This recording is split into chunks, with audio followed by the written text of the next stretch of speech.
आज की इस वीडियो में हम बात करेंगे पार्लियामेंट एंड स्टेट लेजिस्लेचर के बारे में। तो आज की इस वीडियो में हम ये जो टॉपिक है ये कंप्लीट कर देंगे and through one liner questions इस टॉपिक से जितने भी क्वेश्चंस बन सकते हैं हम उनको यहाँ पे कवर करने वाले हैं। तो बिना टाइम वेस्ट के स्टार्ट करते हैं। अगर आपको वीडियो अच्छी लगे तो लाइक शेयर एंड सब्सक्राइब कर लीजिएगा।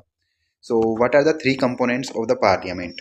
जो पार्लियामेंट होती है उसके तीन कंपोनेंट्स कौन कौन से होते हैं। अपनी जो पार्लियामेंट है, इंडिया की जो पार्लियामेंट है उसमें तीन कंपोनेंट्स है मेन। कौन कौन से? Lok Sabha, Rajya Sabha and president of India. ठीक है, तो अपनी जो पार्लियामेंट है उसमें तीन यहाँ पे मेजर यहाँ पे क्या है कंपोनेंट्स हैं, Lok Sabha, Rajya Sabha and president.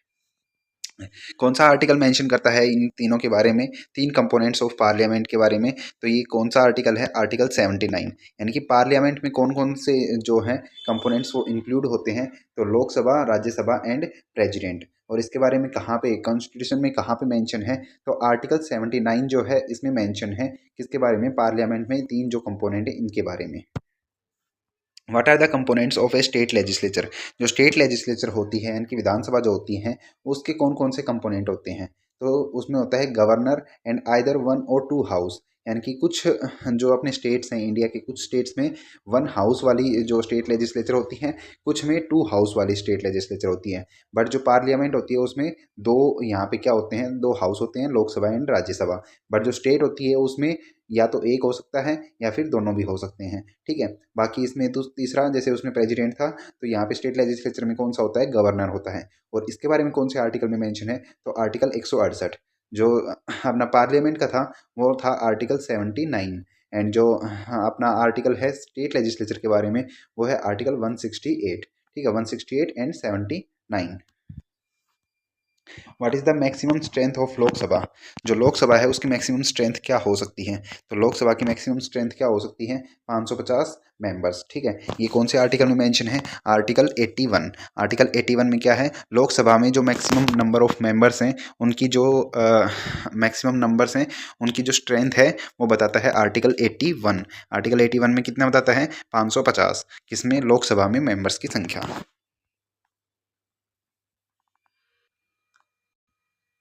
What is the present maximum strength of Rajya Sabha. जो अपनी राज्यसभा है उसमें प्रजेंट मैक्सिमम स्ट्रेंथ कितनी है? तो मैक्सिमम कितनी स्ट्रेंथ है? 250 मेंबर। और ये कौन से आर्टिकल में है? आर्टिकल 80 में। तो आर्टिकल 80 में राज्यसभा की जो मैक्सिमम स्ट्रेंथ है उसके बारे में बताता है। आर्टिकल 81 जो है उसमें किसके बारे में बताता है? लोकसभा में जो मैक्सिमम स्ट्रेंथ हो सकती है उसके बारे में कौन सा आर्टिकल बताता है? आर्टिकल 81। सो आपने आर्टिकल 80 हो गए, आर्टिकल 81 हो गया एंड आर्टिकल 79 हो गया एंड 168 हो गया। ठीक है, 79, 80 एंड 81। ठीक है, 79 में क्या था? यहाँ पे अपना पार्लियामेंट था। पार्लियामेंट में कौन कौन से होते हैं? प्रेसिडेंट होता है, लोकसभा और राज्यसभा 79 के थे। 168 में क्या था? राज्यसभा हो गई, यानी कि स्टेट लेजिस्लेचर हो गया। तो स्टेट लेजिस्लेचर में क्या होता है? गवर्नर होता है। इसके अलावा या तो एक हाउस हो सकता है या फिर दो हाउस हो सकते हैं। इसके अलावा 80 में क्या था? 80 में जो अपना राज्यसभा है उसमें मैक्सिमम स्ट्रेंथ जो है वो कितनी हो सकती है? 250। ये किस में है? आर्टिकल 80 में। और आर्टिकल 81 में क्या है? जो लोकसभा है उसमें मैक्सिमम कितनी स्ट्रेंथ हो सकती है? वो है आर्टिकल 81 में। ठीक है,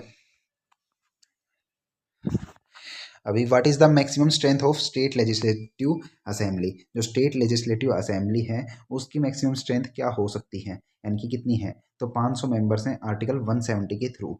ठीक है, तो maximum strength of state legislative assembly, जो स्टेट लेजिस्लेटिव असेंबली जो है उसकी मैक्सिमम स्ट्रेंथ कितनी हो सकती है?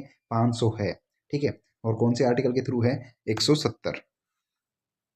What is the minimum strength of state legislative assembly. जो स्टेट लेजिस्लेटिव असेंबली जो होती है उसकी मिनिमम स्ट्रेंथ कितनी हो सकती है?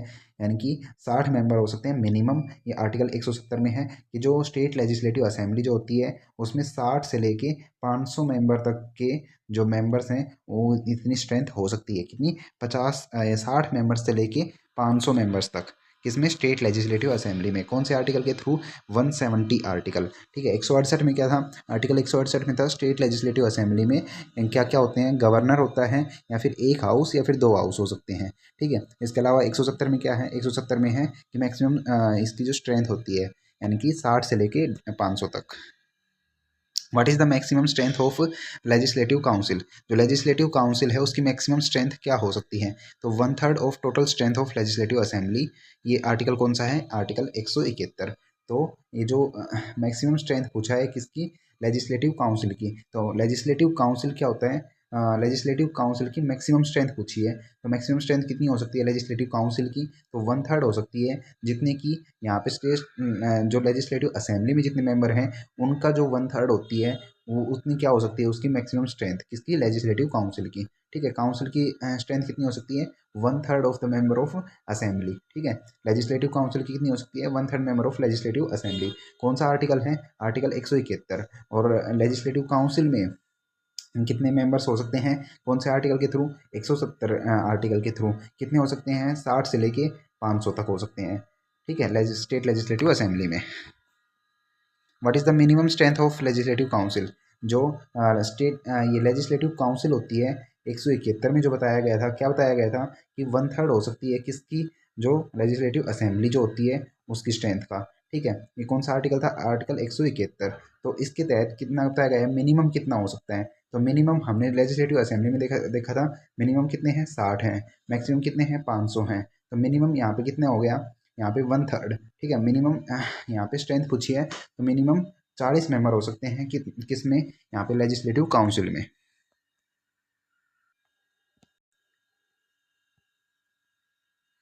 विच house of parliament is permanent body. तो कौन सा हाउस होता है पार्लियामेंट का जो कि परमानेंट बॉडी होता है? तो परमानेंट बॉडी कौन सा है? राज्यसभा। ठीक है, राज्यसभा कैसा है? परमानेंट बॉडी है। क्यों? क्योंकि इसमें जो मेंबर्स होते हैं वो हर साल इसमें से कुछ पार्ट ऑफ मेंबर्स क्या होते हैं यहाँ पे रिटायर हो जाते हैं एंड बाकी जो मेंबर होते हैं 2/3 मेंबर जो होते हैं यहाँ पे क्या रहते हैं? रिटेन रहते हैं। ठीक है, यानी कि कुछ पार्ट ऑफ मेंबर 2/3 जैसे कि है, तो यहाँ पे कुछ पार्ट ऑफ मेंबर है वो क्या हो जाते हैं? रिटायर, बाकी कंटिन्यू करते हैं सर्विस को। ठीक है, तो हर साल होता है ये प्रोसेस। तो कैसा पार्ट है? वो एक परमानेंट पार्ट हो गया, परमानेंट हाउस हो गया किसका? पार्लियामेंट का। कौन सा? राज्यसभा। ठीक है, राज्यसभा जो है परमानेंट हाउस है किसका? पार्लियामेंट का। What is the normal tenure of Lok Sabha. जो लोकसभा होती है उसका नॉर्मल टेन्योर क्या है? मैम कितने साल का होता है लोकसभा में? अगर कोई सिलेक्ट हो जाता है तो कितने साल का टेन्योर होता है उसका? या तो 5 साल या फिर उसके जैसे कि यहाँ पे जब तक उसका जो सरकार रहता है। ये नॉर्मल का पूछा है, नॉर्मल में कितना रहता है? 5 साल। और कौन से आर्टिकल के थ्रू? आर्टिकल 83। ठीक है, तो लोकसभा के जो मेंबर होते हैं उनका जो नॉर्मल टेन्योर होता है वो कितना होता है? 5 साल। और कौन से आर्टिकल के थ्रू? आर्टिकल 83 के अकॉर्डिंग। ठीक है, लोकसभा के जो मेंबर हैं उनकी जो कार्यकाल है उनका जो टेन्योर है वो 5 साल का होता है आर्टिकल 83 के according. What who has the power to dissolve the Lok Sabha. जो लोकसभा होती है उसमें किसको पावर होती है कि वो डिजोल्व कर सके, यानी कि डिजोल्व द लोकसभा। लोकसभा को यहाँ पे डिजोल्व करके किसके पास पावर है? प्रेसिडेंट ऑफ इंडिया के पास में। कौन से आर्टिकल के थ्रू है? आर्टिकल 85। आर्टिकल 85 के थ्रू प्रेसिडेंट के पास पावर है कि वो डिजोल्व कर सकता है लोकसभा को। लोकसभा को यहाँ पे डिसमिस कर सकता है, डिजोल्व कर सकता है। What is the tenure of Rajya Sabha members. तो राज्यसभा मेंबर्स जो होते हैं उनके टेन्योर क्या होता है? तो राज्यसभा कैसा यहाँ पे हाउस है? परमानेंट हाउस है। ठीक है, तो इसके जो मेंबर्स हैं इनका जो टेन्योर होता है वो 6 साल का होता है। लोकसभा के मेंबर्स का कितना होता है? 5 साल। कौन से आर्टिकल के थ्रू? आर्टिकल 83 के थ्रू। 85 के थ्रू क्या था? जो प्रेसिडेंट होता है वो लोकसभा को क्या कर सकता है? डिजोल्व कर सकता है। और जो अपनी राज्यसभा है, राज्यसभा के जो मेंबर्स हैं इनका जो टेन्योर होता है वो नॉर्मली 6 ईयर्स का रहता है। एंड ये नॉर्मल टेन्योर के बारे में बात की जा रही है और इसमें आर्टिकल 83 के थ्रू ही है। यानी कि लोकसभा के मेंबर्स का 5 साल होता है, वो भी आर्टिकल 83 में मेंबर मेंशनड है। एंड राज्यसभा का भी 83 आर्टिकल में ही मेंशन है कि इनका कार्यकाल कितना होता है? 6 साल का होता है। एंड 1/3 इसमें जो मेंबर होते हैं वो हर 2 साल में क्या हो जाते हैं? रिटायर हो जाते हैं। किसके? राज्यसभा के। इसीलिए जो राज्यसभा है वो कैसा हाउस है? परमानेंट हाउस है। ठीक है, क्योंकि इसमें जो 1/3 मेंबर हैं वो हर 2 साल के बाद क्या हो जाते हैं? रिटायर हो जाते हैं।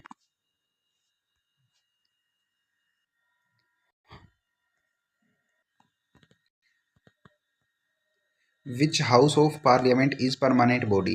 तो कौन सा हाउस है पार्लियामेंट का जो कि परमानेंट बॉडी होता है? तो कौन सा हाउस है? राज्यसभा जो है वो परमानेंट बॉडी होता है। ठीक है, किसका? राज्यसभा का। क्यों? क्योंकि यहाँ पे जो 1/3 जो मेंबर हैं वो हर 2 साल में क्या हो जाते हैं? रिटायर हो जाते हैं। ठीक है, या फिर इनका टेन्योर कितने साल का होता है? 6 साल का होता है। तो 6 साल में हर जो मेंबर है वो यानी कि हर मेंबर्स कितने मेंबर्स इसके?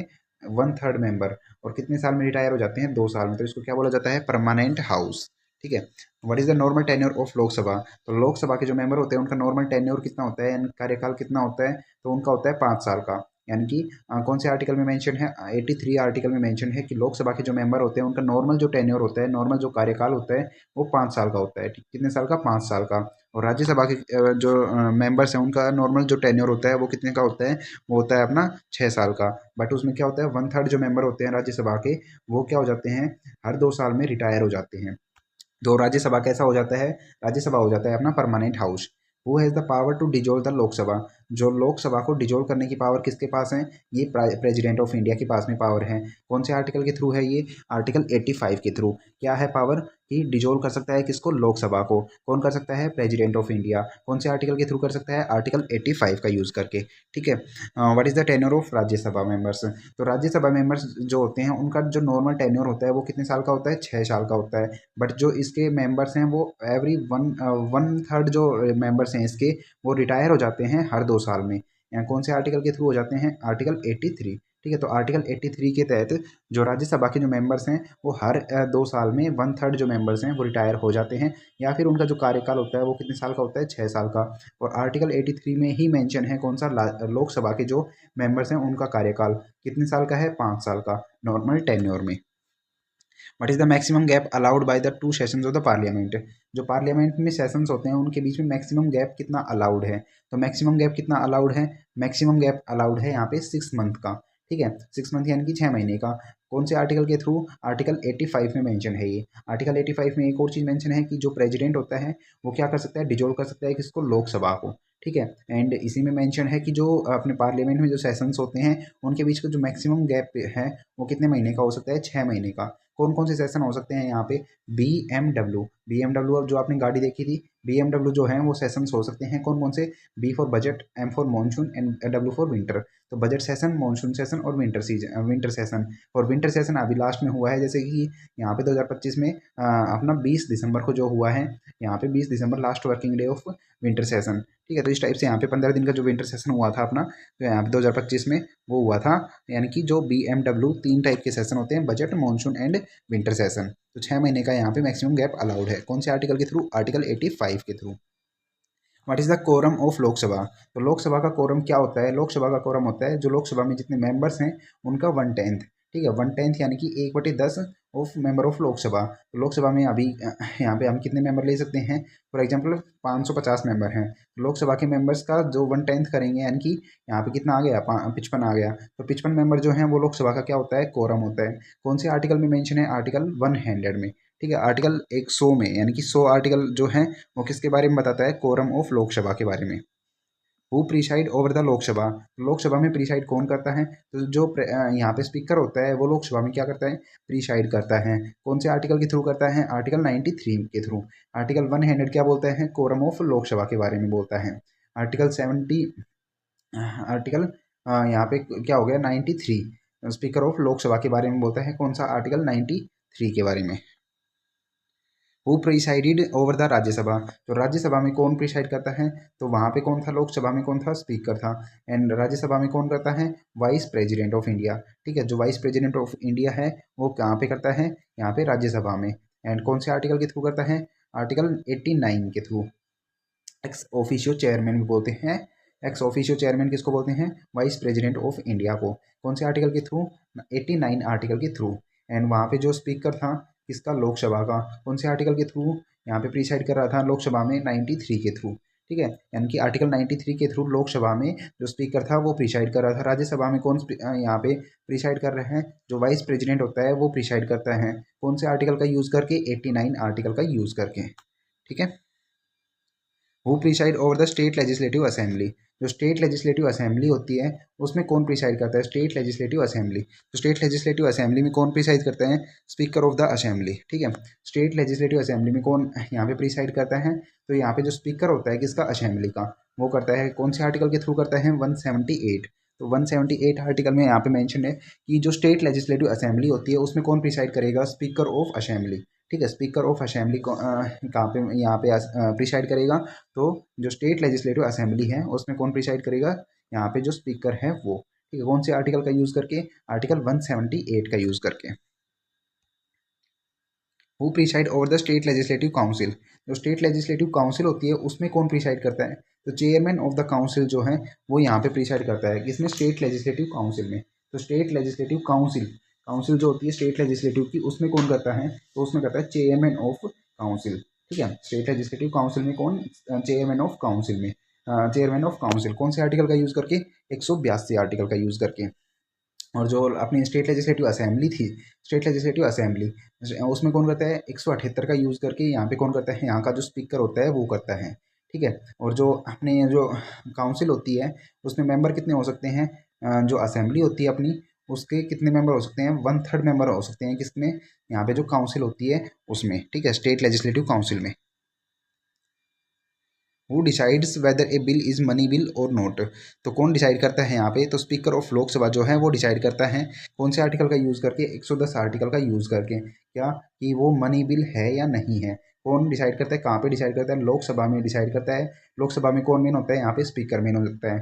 ठीक है, तो लोकसभा में स्पीकर डिसाइड करता है कि वो मनी बिल है या नहीं है, कौन से आर्टिकल का यूज़ करके, यहाँ पे बोलता है आर्टिकल 110 का यूज़ करके, कि लोकसभा का जो स्पीकर होता है वो डिसाइड करेगा क्या मनी बिल है या नहीं है। ठीक है, कोई भी बिल जो होता है वो मनी बिल है या नहीं है, कौन डिसाइड करेगा, लोकसभा का स्पीकर, कौन से आर्टिकल का यूज़ करके, आर्टिकल 110 का यूज़ करके। Can the speaker of speakers decision on money bill B challenged in court, तो जो स्पीकर के जो डिसीजन होते हैं कि मनी बिल है या नहीं है, उसके क्या जो डिसीजन होते हैं वो यहाँ पे कोर्ट में यहाँ पे चैलेंज किए जा सकते हैं। तो yes, as per judicial review, तो जुडिशियल रिव्यू की जो पावर है वो आपने यहाँ पे कहाँ से ली गई है, जुडिशियल रिव्यू की पावर ली गई है यूएसए से। यूएसए में सबसे पहले कहाँ पे किया गया था, 1803 में जॉन मार्शल के केस में। ठीक है, 1803 में किया गया था, बट इंडिया में कहाँ, 1970s के दशक में आया था। मैं इसका फर्स्ट जो मेनली केस था वो क्या था, इंदिरा गांधी वर्सेस यहाँ पे राजनारायण केस था। ठीक है, तो इंदिरा गांधी वर्सेस राजनारायण केस जो कि 1975-76 के अराउंड हुआ था। एंड इसमें क्या था, जुडिशियल रिव्यू जो है वो यहाँ पे इंटीग्रल पार्ट है किसका, यहाँ पे इंडियन कॉन्स्टिट्यूशन का। तो ये जो इंडियन कॉन्स्टिट्यूशन का जो जुडिशियल रिव्यू है, जो कि केएस पुत्तस्वामी केस, तो इसके थ्रू यहाँ पे क्या कर सकते हैं, जो मनी बिल है, जो मनी बिल के ऊपर जो डिसीजन लेता है वो कौन लेता है, स्पीकर लेता है। कौन से आर्टिकल का यूज़ करके, आर्टिकल 110 का यूज़ करके। ठीक है, तो उसको चैलेंज किया जा सकता है कोर्ट में। ठीक है, in which house can a money bill be introduced, कौन से हाउस में मनी बिल इंट्रोड्यूस किया जा सकता है, तो ओनली इन लोकसभा, आर्टिकल 109 का यूज़ करके। तो मनी बिल को कौन से हाउस में इंट्रोड्यूस किया जा सकता है, आर्टिकल 109 का यूज़ करके, ओनली लोकसभा में। और लोकसभा का जो स्पीकर होता है वो ही यहाँ पे डिसाइड करता है कि वो मनी बिल है या फिर नहीं है। ठीक है, तो in which house can a money bill be introduced, कौन से हाउस में मनी बिल को इंट्रोड्यूस किया जा सकता है, तो ओनली इन लोकसभा में। ठीक है, तो जो लोकसभा होती है, ओनली ओनली लोकसभा में ही हम क्या कर सकते हैं, जो मनी बिल होता है उसको इंट्रोड्यूस कर सकते हैं, कौन से आर्टिकल का यूज़ करके, आर्टिकल 109 का यूज़ करके। ठीक है, आर्टिकल 109 का यूज़ करके हम क्या कर सकते हैं, मनी बिल जो होता है उसको ओनली लोकसभा में ही यहाँ पे इंट्रोड्यूस किया जा सकता है। ठीक है, तो can Rajya Sabha amend A money bill, जो मनी बिल होता है उसको राज्यसभा जो है वो अमेंडमेंट कर सकती है उसमें, तो नहीं, क्यों, क्योंकि यहाँ पे ओनली वो कहाँ पे, यहाँ पे इसकी जो मेन अथॉरिटी है वो कहाँ पे है, लोकसभा में। कौन से आर्टिकल में दिया गया है, आर्टिकल 109 में, कि जो लोकसभा है उसमें ही यहाँ पे जो मनी बिल होता है वो इंट्रोड्यूस किया जा सकता है। राज्यसभा ओनली क्या कर सकती है, उसमें रिकमेंडेशन दे सकती है, वो भी 14 डेज के अंदर जो भी रिकमेंडेशन है वो दे सकती है, सो दैट उसके बाद जो बिल है वो पास किया जा सके। ठीक है, तो what is the maximum time Rajya Sabha can detain A money bill, तो अगर राज्यसभा को वो पसंद नहीं आता है तो मैक्सिमम कितने समय के लिए राज्यसभा जो है वो डिटेन करके रख सकती है, रोक के रख सकती है मनी बिल को, तो आर्टिकल 109 में मैंशन है कितने दिन का, 14 दिन का। ठीक है, तो 14 डेज के अंदर क्या करना पड़ता है राज्यसभा को, यहाँ पे जो मनी बिल है उसको पास करना पड़ता है। वो कुछ रिकमेंडेशन दे सकते हैं, कुछ अमेंडमेंट नहीं कर सकते हैं। ठीक है, is joint sitting applicable to money bills, तो जो मनी बिल्स होते हैं उनमें ज्वाइंट सीटिंग जो है वो एप्लीकेबल होती है नहीं होती है, तो नहीं, यहाँ पे आर्टिकल 108 में जो मेंशन है, आर्टिकल 108 में, कि जो मनी बिल्स होते हैं उनके लिए ज्वाइंट जो सीटिंग होती है, यानी कि लोकसभा और राज्यसभा दोनों की जो ज्वाइंट सीटिंग होती है वो यहाँ पे एप्लीकेबल नहीं होती है। क्यों, क्योंकि यहाँ पे मेनली अथॉरिटी किसको दी जाती है, लोकसभा को। ठीक है, लोकसभा को दी जाती है, लोकसभा का जो स्पीकर होता है वो डिसाइड करता है कि वो मनी बिल होगा या नहीं होगा। ठीक है, अभी who presided over a joint sitting of parliament, तो अगर जॉइंट सिटिंग होती है किसी और अदर टॉपिक पे मनी बिल के अलावा, तो उसमें कौन जो होता है वो प्रिसाइड करता है over joint sitting of parliament. तो जो स्पीकर ऑफ लोकसभा होता है, आर्टिकल 108 का यूज़ करके कौन प्रिसाइड करता है, स्पीकर ऑफ लोकसभा। इसमें जॉइंट सिटिंग में यानी कि लोकसभा और राज्यसभा अगर दोनों साथ में हैं तो इसमें कौन प्रिसाइड करता है, स्पीकर ऑफ लोकसभा जो होता है वो प्रिसाइड करता है। ठीक है, मनी बिल के केस में यहाँ पे जॉइंट सिटिंग नहीं होती है। In which case is joint sitting allowed, कौन से केस में जॉइंट सिटिंग जो होती है वो अलाउड होती है, तो ये आर्टिकल 108 में जॉइंट सिटिंग के बारे में मेंशन है, इसमें ऑर्डिनरी बिल्स ओनली। ठीक है, यानी कि जो मनी बिल्स होते हैं उनके अलावा जो ऑर्डिनरी बिल्स होते हैं उनमें क्या हो सकती है, जॉइंट सिटिंग हो सकती है, जहाँ पे लोकसभा और राज्यसभा दोनों यहाँ पे बैठ के यहाँ पे डिस्कशन कर सकते हैं। What majority is required for constitutional amendment bills, जो कॉन्स्टिट्यूशनल अमेंडमेंट बिल्स हैं उनके लिए उनको पास करने के लिए कितनी मेजोरिटी होनी चाहिए, तो स्पेशल मेजोरिटी अंडर आर्टिकल 368। तो पार्लियामेंट के पास पावर है किसको, कॉन्स्टिट्यूशन में जो भी आर्टिकल्स मेंशन हैं फंडामेंटल राइट्स के अलावा, तो उनको अमेंड करने की। ठीक है, कौन से आर्टिकल के तहत, आर्टिकल 368, यानी कि फंडामेंटल राइट्स को भी कर सकते हैं, बट जो बेसिक अपना स्ट्रक्चर है इंडियन कॉन्स्टिट्यूशन का वो चेंज नहीं कर सकते हैं। ठीक है, बेसिक जो स्ट्रक्चर है वो चेंज नहीं कर सकते हैं, बट जो अमेंडमेंट है वो कर सकते हैं। कौन से आर्टिकल के थ्रू, आर्टिकल 368 का यूज़ करके। ठीक है, 368।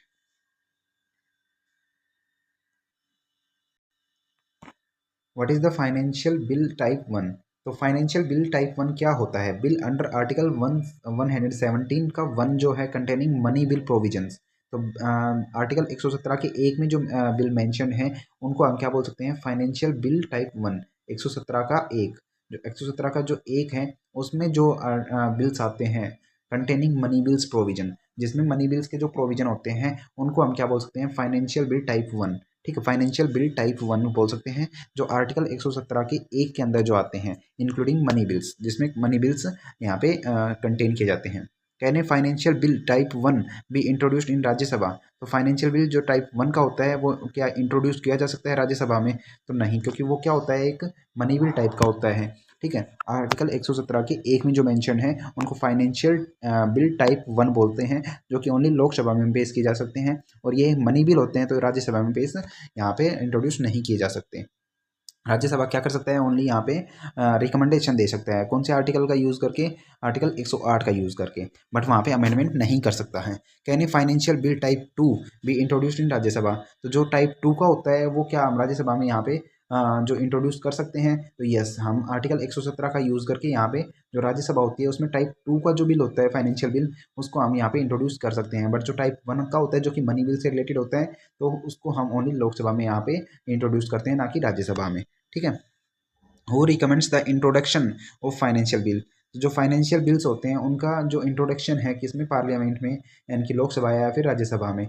ठीक है, तो उसमें कौन यहाँ पे रिकमेंड करता है, तो जो प्रेसिडेंट ऑफ इंडिया है, आर्टिकल 117 का यूज़ करके प्रेसिडेंट ऑफ इंडिया रिकमेंड करता है क्या, जो फाइनेंशियल बिल है टाइप 1 और टाइप 2 के, तो उनको यहाँ पे लोकसभा या राज्यसभा में पेश करने के लिए, और जो टाइप 1 वाला है वो ओनली किस में जाएगा, ओनली लोकसभा में जाएगा। राज्यसभा का क्या कर सकती है, यहाँ पे रिकमेंडेशन दे सकती है, बट इंट्रोड्यूस कहाँ किया जाएगा, लोकसभा में। मेन अथॉरिटी कौन है, Lok Sabha.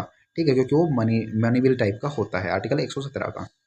What are the parliamentary privileges based on, जो पार्लियामेंट्री प्रिविलेजेस जो होते हैं, छूट जो होती हैं, वो किसके ऊपर बेसिस हैं, तो वो आर्टिकल 105 का यूज़ करके हैं। ठीक है, आर्टिकल 105 जो पार्लियामेंट्री प्रिविलेजेस के बारे में बात करता है, कौन सा, article 105। What are the state legislative privileges based on, तो जो आर्टिकल 194 है स्टेट लेजिस्लेटिव प्रिविलेजेस के बारे में बात करते हैं। पार्लियामेंट्री जो प्रिविलेजेस हैं वो आर्टिकल 105 के बारे में 105 में मेंशन है, एंड स्टेट लेजिस्लेटिव की जो प्रिविलेजेस हैं वो आर्टिकल 194। ठीक है, आर्टिकल 194, और जो अपने पार्लियामेंट का है वो 105। ठीक है, 105 और 194।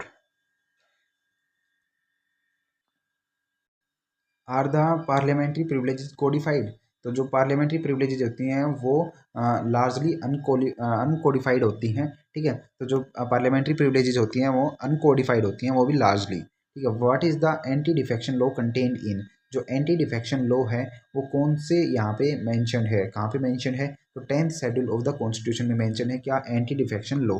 ठीक है, यानी कि एक पार्टी से दूसरी पार्टी में जाना क्या बोलते हैं उसको, एंटी डिफेक्शन लॉ लाया गया था इस चीज़ के लिए कि उनको रोकने के लिए, यहाँ पे पॉलिटिकल स्टेबिलिटी के लिए। पॉलिटिकल स्टेबिलिटी के लिए क्या लाया गया था, एंटी डिफेक्शन लॉ। ठीक है, तो कौन से पार्ट में मेंशन है ये, 10th पार्ट में, 10th शेड्यूल में मेंशन है of the constitution, 10th schedule of the constitution. वो decide the disqualification under the 10th schedule. तो कौन डिसाइड करता है डिसक्वालिफिकेशन अंडर 10th शेड्यूल, तो कौन डिसाइड करता है, presiding officer of the house. तो जो प्रीसाइडिंग ऑफिसर होता है हाउस का, वो यहाँ पे डिसक्वालिफिकेशन को डिसाइड करता है कि डिसक्वालिफिकेशन हुआ है या नहीं हुआ है। ठीक है, ये किसके लिए आया था, पॉलिटिकल स्टेबिलिटी के लिए आया था। ठीक है, 10th शेड्यूल में मेंशन है, 10th शेड्यूल में मेंशन है।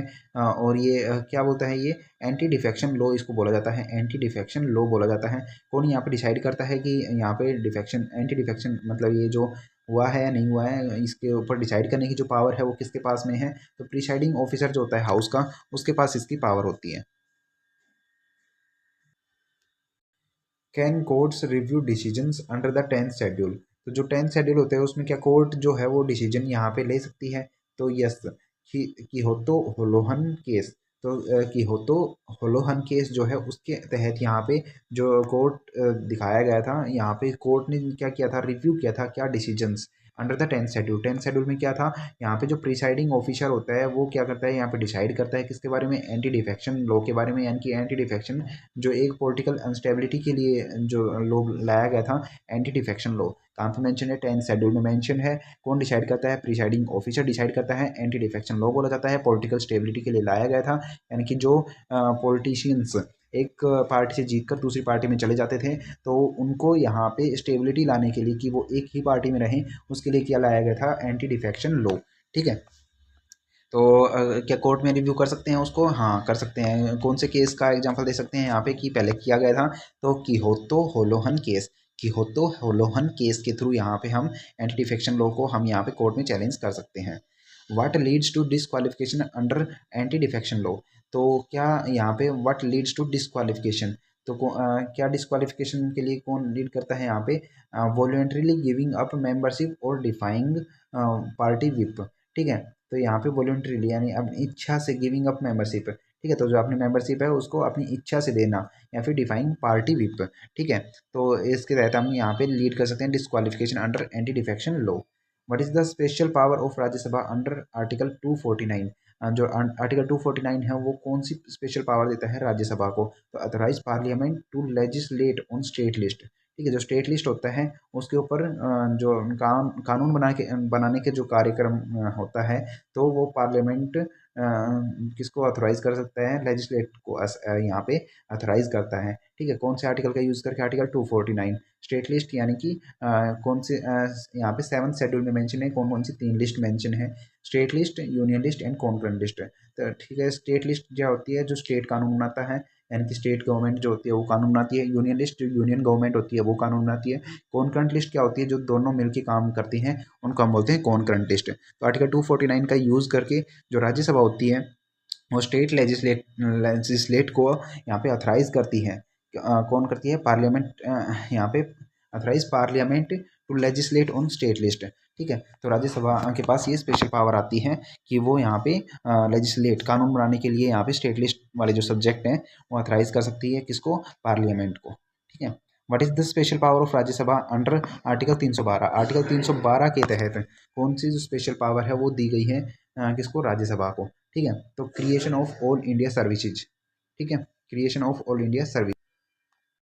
तो जो आर्टिकल 312 है वो मेंशन करता है राज्यसभा की जो पावर है कि वो जो है ऑल इंडिया सर्विसेज, जैसे कि यहाँ पे आईएएस हो गया, आईपीएस हो गया, तो वो राज्यसभा के पास पावर है आर्टिकल 312 का यूज़ करके कि वो ऑल इंडिया सर्विसेज जो होती हैं, यानी कि सेंट्रल जो भी यहाँ पे पोस्ट होती हैं, तो उनके बारे में क्या कर सकता है, यहाँ पे स्पेशल पावर है कि वो यहाँ पे क्रिएट कर सकता है। ठीक है, can legislative council be abolished, तो yes by parliament on state assembly resolution.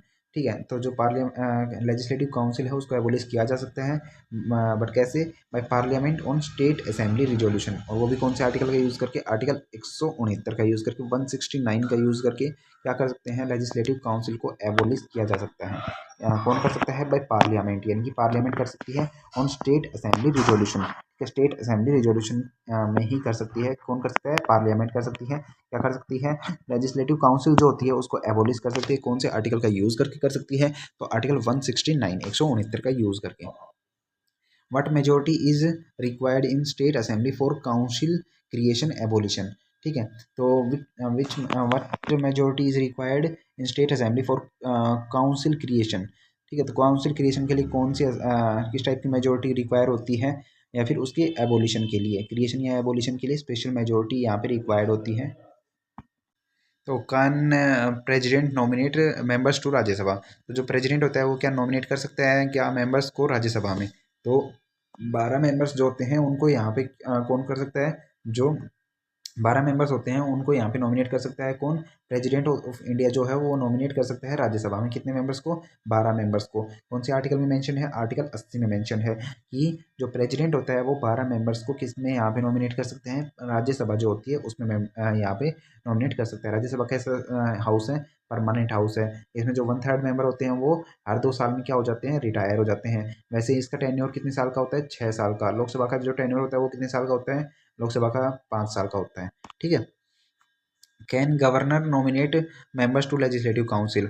तो जो गवर्नर होता है, स्टेट का जो गवर्नर होता है वो नॉमिनेट कर सकता है क्या, कि लेजिस्लेटिव काउंसिल में वो भी अपने मेंबर्स को ऐड कर सके, यानी कि नॉमिनेट कर सके। तो लोकसभा एक तो राज्यसभा होती है उसमें कौन कर सकता है, प्रेसिडेंट कर सकता है। एंड गवर्नर जो होता है वो कहाँ पे कर सकता है, लेजिस्लेटिव काउंसिल में कर सकता है। कितने मेंबर्स को कर सकता है, जो 1/6 मेंबर हैं उनको कर सकता है। 1/6 of the members of legislative council जो होती है उनको कौन नॉमिनेट कर सकता है, जो अपना गवर्नर होता है, स्टेट का गवर्नर जो होता है वो कर सकता है। कौन से आर्टिकल का यूज़ करके, आर्टिकल 171 का यूज़ करके।